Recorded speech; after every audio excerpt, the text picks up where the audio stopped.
Is the time spent in purgatory determined by gravity of sin?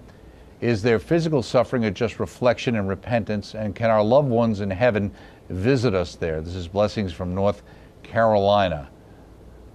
Is there any connection between those states? Go ahead.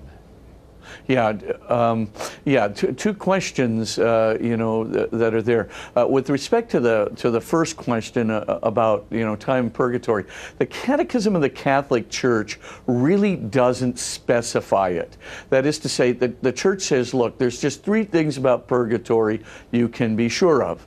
Number one, that the person who is there is going to be assured of their salvation. So they're not going to stay there forever. They're going to get to heaven.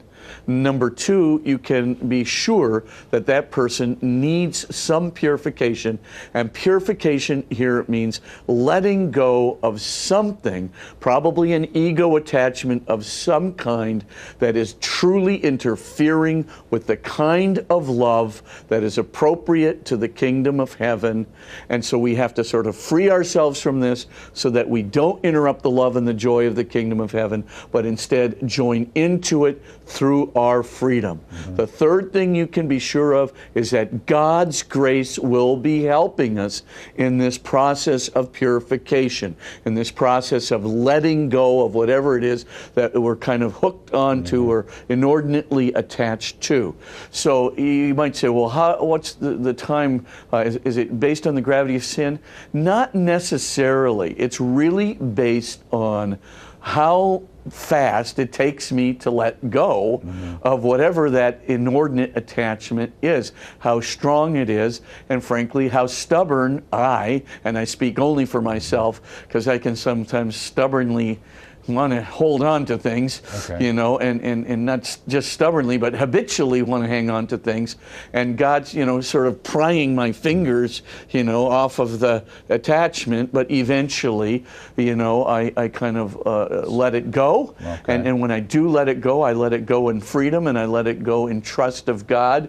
I let it go in trust of His grace. And of course, once that happens, the moment it happens, in the twinkling of an eye, as Paul would say, I'm up in the kingdom of heaven, joining the blessed at the Messianic banquet and enjoying, of course, the Lord Himself in all of His love and joy.